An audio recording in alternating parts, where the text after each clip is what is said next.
खोद खोद प्रणाम करता है। यह इनका ज्ञान की नगरी है जहां शायद ज्ञानियों की जो समाज होती है, छत्री उपस्थित है, देश के सौदे से नेपाल आए हुए हैं, देख रहे हैं दीप दीप के भूकंप द्वारा आए सन जो राजा जिन्होंने प्रतिज्ञा की है उसे सुन करके आए हैं। लेकिन ये कहां काम में आए हैं? जिसकी पूजा हो, जिसका सम्मान हो और सत्ता पाए तो क्या उसको तोड़वा देना चाहिए या उसको वहां से हटा देना चाहिए? क्या यही संगत विधा है? यही नियम है कि कोई मंदिर की प्रतिमा है और पूजी जा रही हो और कोई गांव का मुखिया बन जाए और वो कह दे जाकर कि मंदिर की प्रतिमा तोड़वा दो, ये हम निर्णय ले रहे हैं जो कोई तोड़ेगा उसको यहां का राजा बना दिया जाएगा या अन्य कोई उपहार भेंट कर दिया जाएगा। सदैव राजा जनक के पूर्वजों के द्वारा इनकी पूजा होती चली आई है मिथिला में, और आज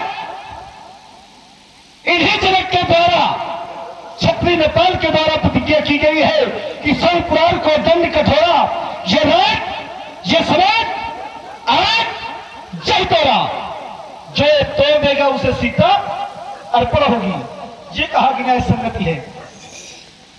एक उदाहरण, जो ब्राह्मण स्वयं क्षत्रिय का सम्मान करता है और ब्राह्मण अच्छा कर्म करवावे और जजमान का क्या यही दायित्व बनता है जो पूजन हवन करवावे उसी का पद कर दिया जाए? क्या उचित है? क्या अनुचित है? नहीं, जो ब्राह्मण किसी के यहां पूजन करवाने जाएगा तो क्या तुम्हारा दायित्व बनता है कि उसका वध कर दिया जाए? यही नहीं होना चाहिए। वध करना चाहिए कि उसे छोड़ देना चाहिए। यहां स्वयं यहां की जो विधा है, ज्ञानियों की जो समाज है, जिस समय देवराज इन्होंने देशरूप को स्वयं अपने कार्य हेतु बुलाया, अब बुलाने के बाद अपने कार्य को सिद्ध करने बाद विश्वरूप का स्वयं उसने सर ही काट दिया। और जिसने कार्य किया, जैसे कोई किसी को मारेगा उसे क्या कहोगे? उसे अच्छा कहोगे या बुरा कहोगे?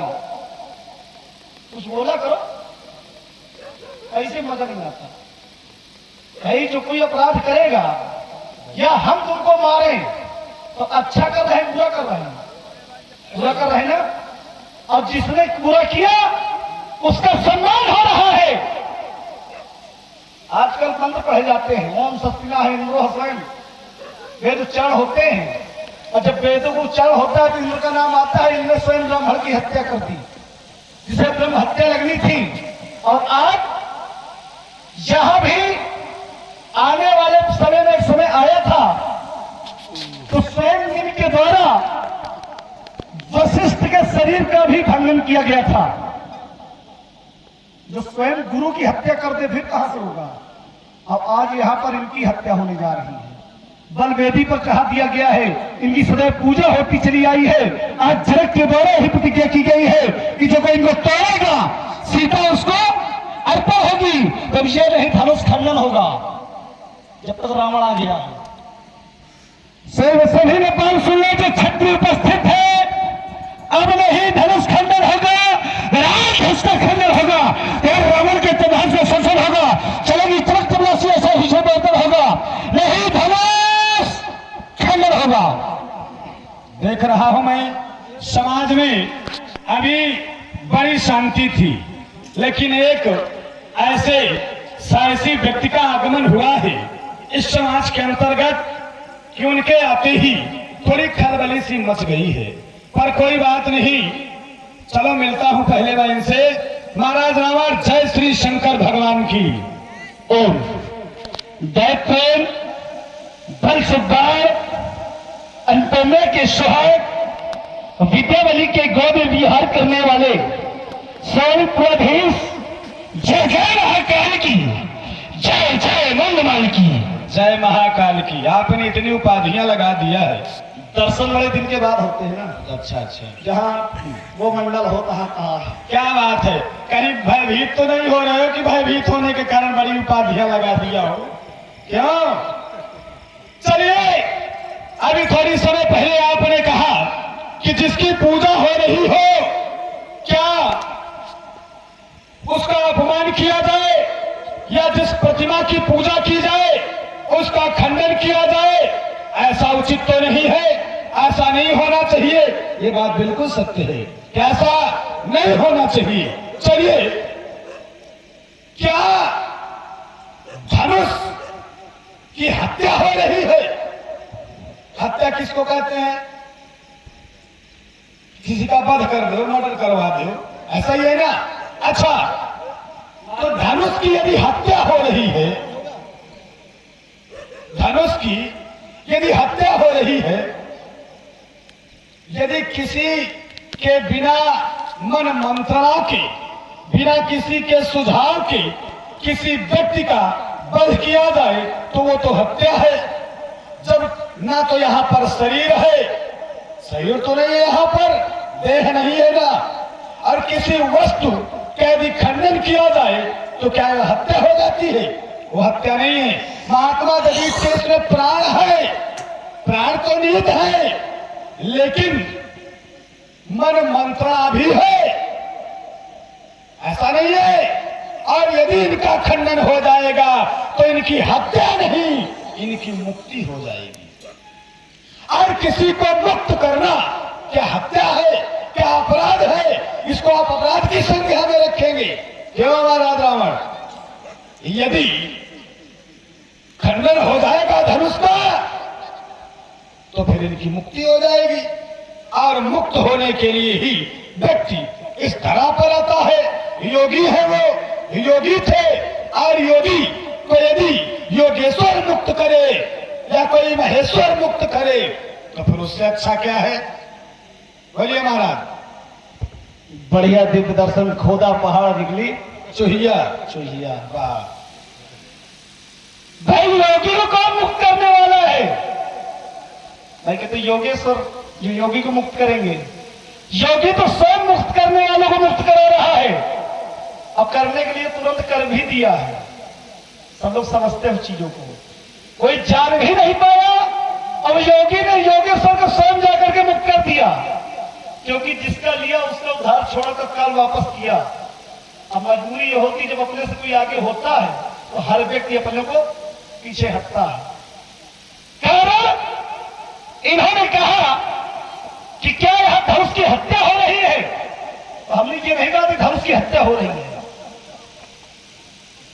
भाई कोई प्रतिमा की पूजा हो और राजा जनक के पूर्वजों के द्वारा एक दो पीढ़ी ने 16 पीढ़ी से पूर्व से ही, कहीं कहीं वृत्तांत आता है कि 25वीं पीढ़ी से है, और कहीं कहीं आता है 16 पीढ़ी से इनका पूजन होता चला रहा है। और आज यह कह रहे कि सहयोग के द्वारा ये कार्य किया जा रहा है, तो राजा जनक का सहयोग दे कौन रहा है कि प्रतिमा तोड़वाई जाती है, जिसकी पूजा हो से खंडन करवाया जाता है?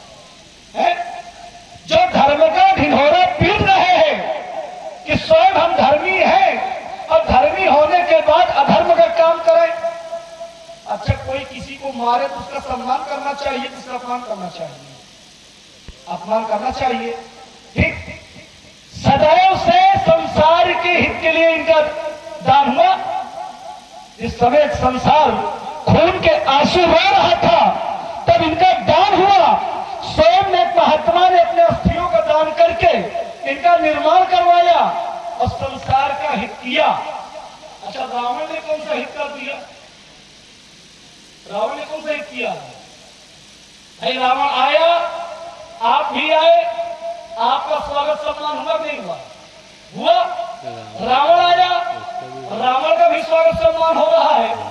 तो जो अपराधी बन जाए उसका सम्मान हो, और जो धर्म के प्रति रहे हो उसका अपमान हो, तो कौन है धर्मात्मा है? राजा जनक है, रावण है। ठीक है महाराज। ठीक। अब यहां हत्या हो रही है, वस्तु का खंडन हो तो हत्या नहीं होती है। अब प्राण है, अच्छा प्राण काहे में होते हैं? प्राण वस्तु में होते हैं, व्यक्ति में होते हैं? नहीं, प्राण व्यक्ति में होते हैं। बढ़िया, देख अवस्थियां किसमें होती है?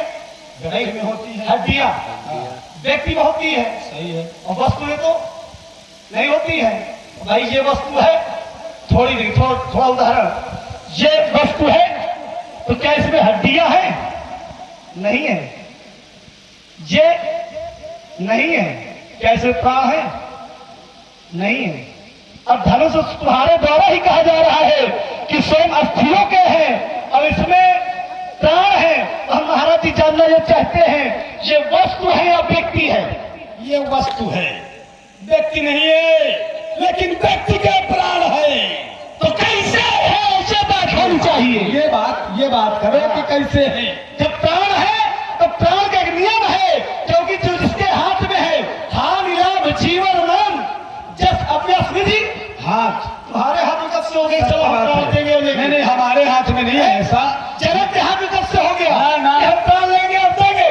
भाई जीवन मरो जस अभ्यास विधि हाथ। देखिए जीवन सब कुछ उसके हाथ में, 6 चीजें सत्य है। लेकिन जब कोई कार्य होता है तो कार्य होता है, बिना कार्य के कोई कार्य नहीं होता है। महात्मा दधीच के इसमें प्राण है। जब महात्मा दधीच ने अपनी अस्थियों का दान दिया तो अपने प्राण को उन्होंने ब्रह्मांड में चढ़ा दिया। प्राण छोड़े नहीं गए, ब्रह्मांड पर ही रहे। और अस्थियों से आयुधों का निर्माण हुआ और नाक की हड्डी इनके जोड़ में लगाई गई। और योगी जब प्राण खींचता है तो रखता कहां है? ब्रह्मरंध्र में, नाक में, श्वास में। तो नाक की हड्डी जोड़ दी गई, उस जोड़ में ही महात्मा दधीच की अभी तक प्राण है। लेकिन जब उनकी पत्नी ने देवताओं को श्राप देना चाहा तो भगवान विष्णु ने स्वयं कहा, माता आप श्राप मत दे, इनकी मुक्ति होगी। इन्हें हमारे द्वारा ही आने वाले समय में मुक्त किया जाएगा। तो इनकी आज मुक्ति होना है, इनकी हत्या नहीं होना है।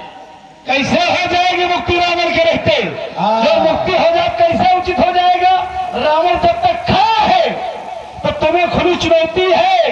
ये छाती खड़ा खा दिखाओ, जौहर जोर जवानी का लिख लेना और मन मिटा लेना बल्लंदन अपनी चढ़ती हुई भीषण जवानी का। बाद में न कह देना हाय कुछ न कर पाया। और रावण सारी का सदा सुहाग गुजर जाएगा। बल्लंदन तुम्हारी प्यारी रानी का, बल्लंदन तुम्हारी प्यारी रानी का। अरे शांत हो जाओ। ये कटक कटीली के कंठन के काठिबे को कपटी कपाटों को कराने है तू खंड खंड और करवे कृपाण क्रूर काल से कराल। कहो क्या करोगे कर्तव्य कच के घमंड खबर खल काली का खाली भरेगी खंड। गानीना गर्जन गुहार उठाई को दंड करियो पर बंद। सभा में हम गई है दंड और बाढ़ चढ़ेगा बाढ़ का तो फिर ढाएगी। कटेली दंड को धारेगी आग। जब रक्त पिएगी सर्वे कहेगी चाक चटाक। जो हड्डी बचेगी तो तन के किताब देखेगी रंग मंग करेगी ढेरी में आग।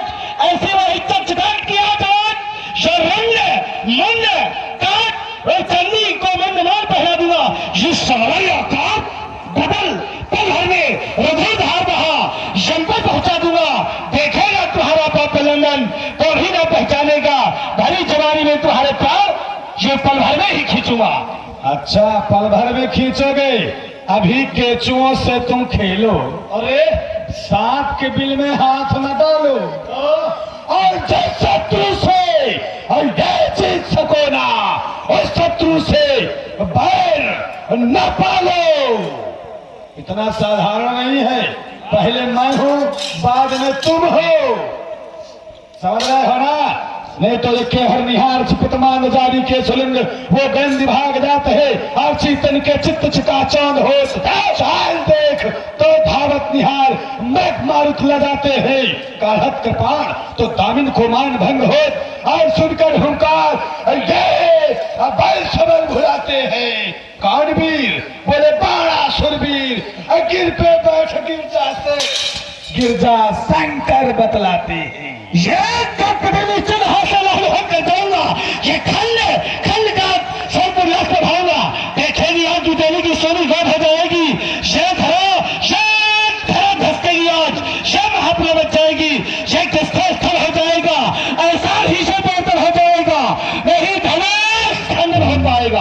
नहीं धनुष खंडन हो पाएगा। ये रथ के अंबर हथ के अवनी विरुद्ध दशा में लगे आग और फटके फनिस पर बार बार वर्द में डूबे सूर्य चंद्र और छा जाए अविश्व अंधकार। ये चमचम चमक चल हाथ चलेगी काटेगी हाथ छूट चक्के छूट जाएंगे। ये देखेगी माया क्रीड़ा बच्चों है आदि चीखेंगी। ये चम जो आदि चला लहूहान हो जाएगी और चंद्र सी प्यासिया स्वयं आग प्रसन्न हो जाएगी। ये झम झम के चुखट चाटेगी आज कट बिल्ली डाल कर लुको आज और स्वयं एक साथ से भाग कैसे लहरा दूंगा धन खलन की भरियास पर घर में आग भरा दूंगा। तो फिर हम भी देखते हैं इसी सभा में है धनुष का खंडन होगा होगा और होकर रहेगा। बोलो शंकर भगवान।